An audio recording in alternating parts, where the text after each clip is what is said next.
So, of course, the $64,000 question is, first off, how did you translate what the egghead quantum physics said? I mean, I mean, how would you're on a bus somewhere and someone says, so Lynn, I mean, quantum physics, I mean, what's that mean to me? How do you answer what that means to them?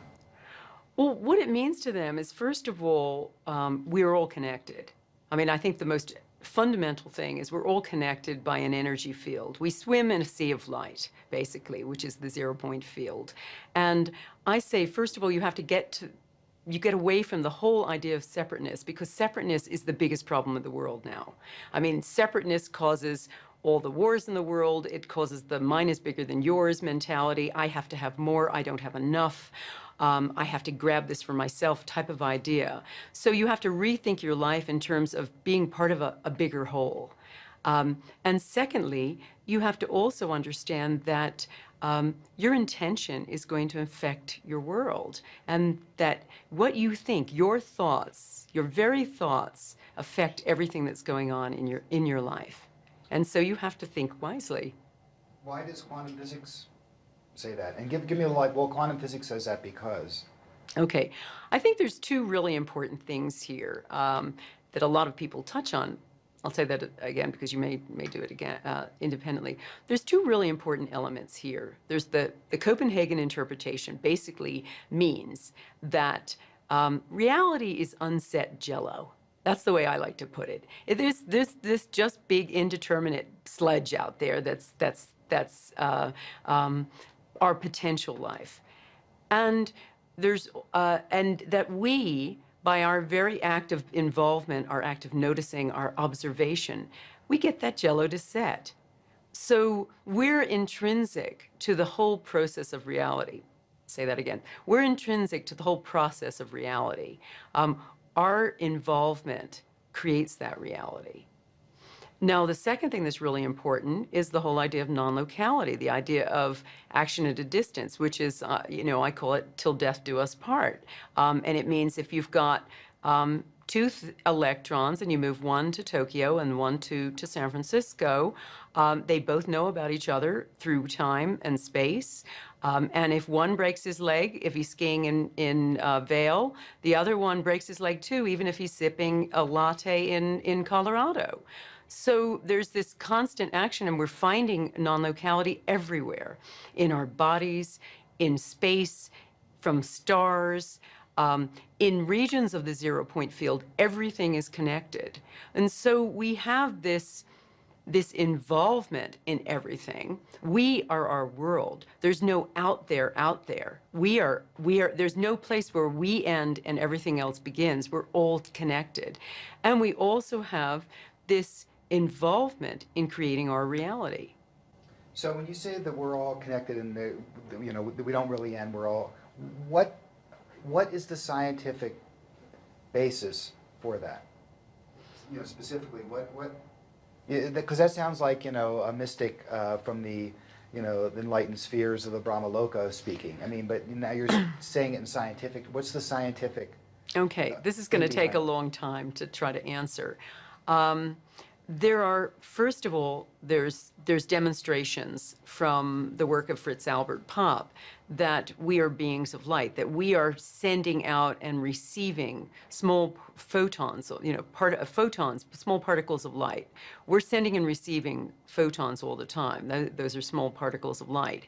And that we're beaming all the time. New research is demonstrating that this is coming out of our very DNA, that this is controlling all the processes of the body, but it's also sending and receiving outside of ourselves. We also know that our communication between ourselves occurs in frequencies. This is other work that French scientists did, demonstrating that our cells talk to each other not simply through chemicals, but on a lower nether region through frequency. We also know that there is this ground state energy called the zero-point field, which is many scientists believe, now people have lots of different names for it, the vacuum, the strict constructionists call it the vacuum, the loose constructionists call it the zero-point field. And I like the zero-point field because it speaks to us. It's a good metaphor, and it's an easier one to digest, I think, than many of the other kinds of metaphors for this lower ground state energy. But it's a very important aspect of energy because governments like, organizations like NASA, British Aerospace, are all trying to tap into this incredible, unimaginably large energy sea.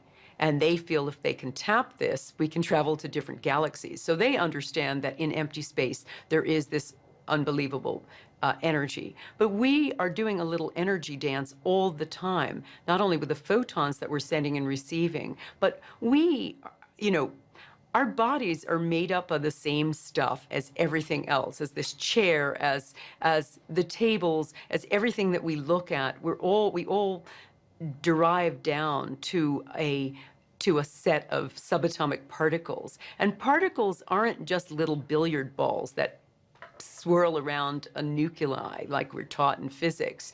They're little packets of vibrating energy, and they're constantly passing energy back and forth like a little medicine ball. So what's going on is a little tango between our electrons and the electrons of the zero-point field all the time. So we're sending and receiving, we're getting information back and forth. And remember, waves are units of information. They're constantly when they interfere, they're constantly absorbing more information.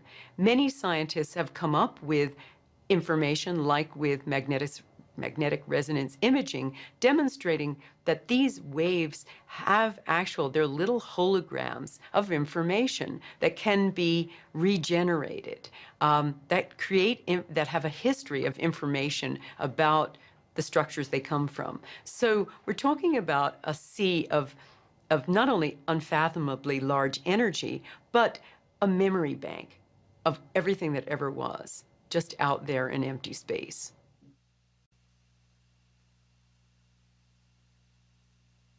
The first question, some sort of fairly concise thing about the question about, okay, you said we're all connected, but how does that change my experience when I go into a grocery store? I mean, how does that worm its way in so it's something more than just an intellectual concept?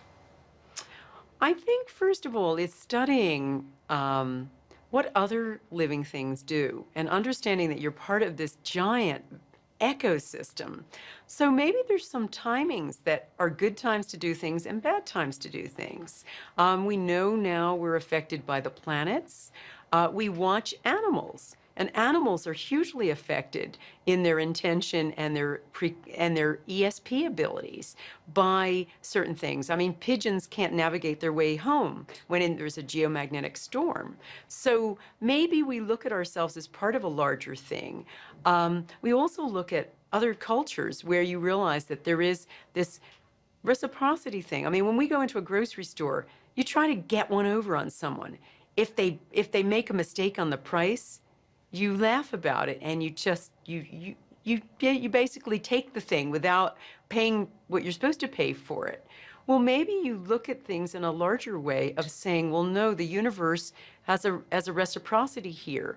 In other cultures, if you paid too much or too little for something, the seller would give you something more. If you paid too much, they'd give you another thing as well. If you paid too little, they might cut a piece of it off because they believe that there's this sense of equality there. When you take, it would affect our raping of the planet, which is what we're doing now. If you think that you're part of something bigger and this is all you're not going to destroy the ozone layer. You're not going to destroy the forests. You're not going to think all the time in your businesses about how you always have to make a profit. Maybe we have enough. Maybe we just have to work out how to sustain what we have instead of constantly having growth. With children, you're not going to just tell them, get out there and win on the football team.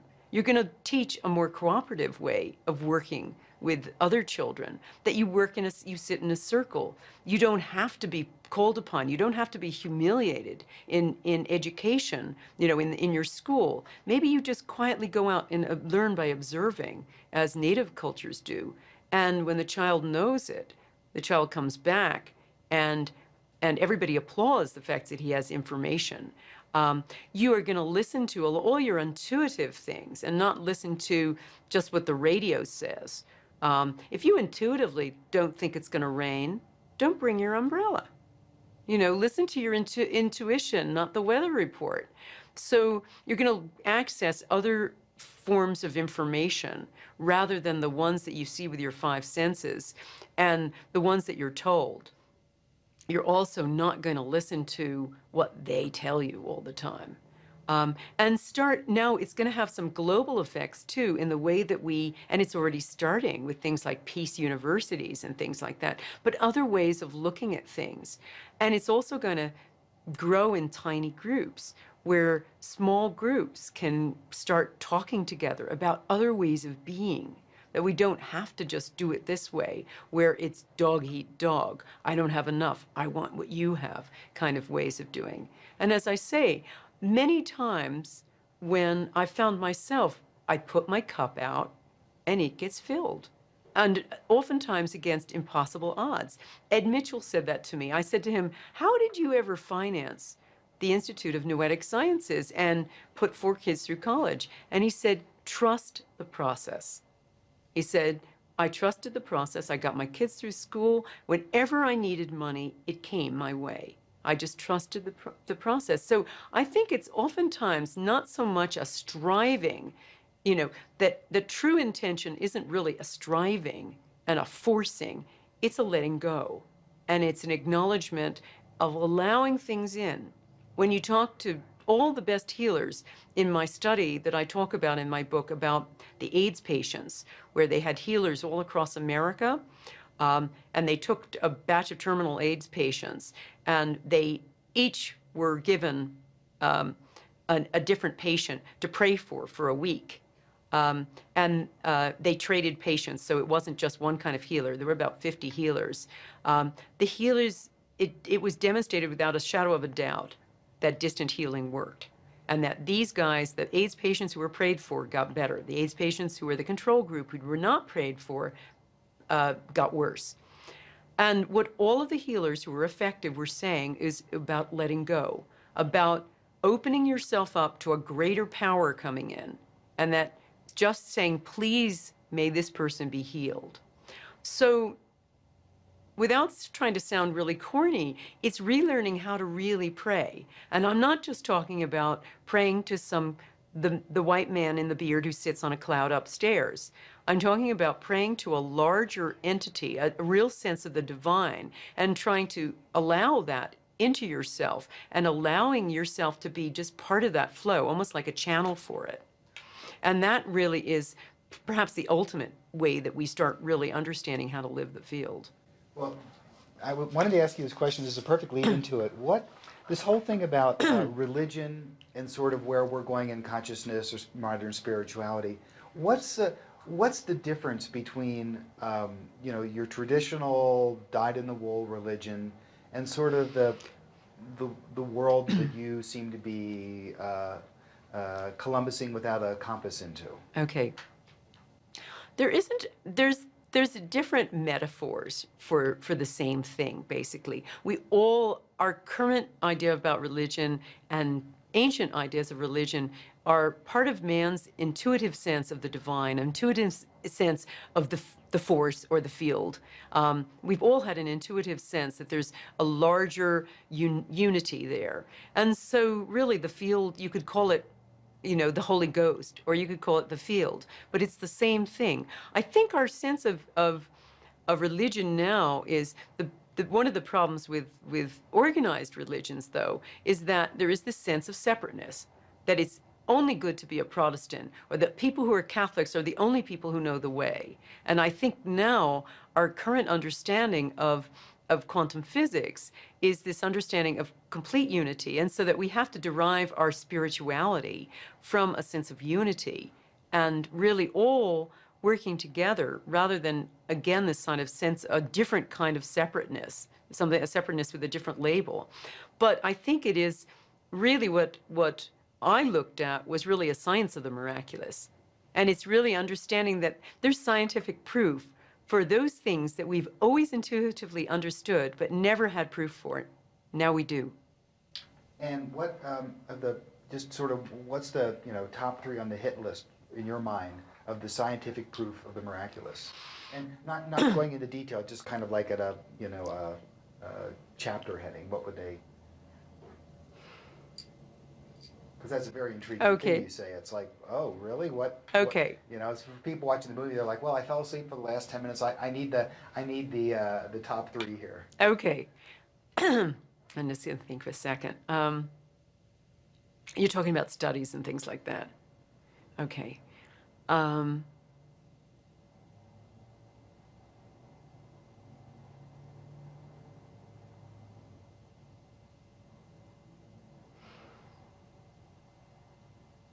I think the top three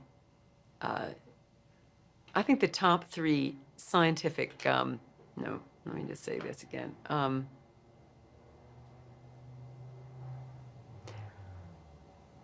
I think the top three hit list, as far as I'm concerned, in scientific evidence of the divine, is one, all of the evidence that thought can affect living systems. And we're talking about thought can affect healing, and the evidence that healers actually have an energy that can be that's palpable, can be measured, and can affect people. So that we don't need a lot of equipment. We just need our hands, basically, to make people better.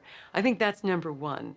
I think two is the idea that our thoughts last forever. Our thoughts can affect things backward and forward in time, and all the evidence from the REG machines to remote viewing to even prayer. There have been some studies demonstrating retro prayer, that you can pray for people and that, we might be able to go back and fix what happened and make it better. That maybe there's no beginning and end to things. Maybe there's just a continuum that we can make better and improve on things. And the third is, I think, the power of the group. That there is more and more evidence demonstrating that if one person has power with intention, that with the random event generators are demonstrating that all of us are affecting them all the time by our collective thinking. So it really means that we have to all get together and start thinking the same good things at the same time.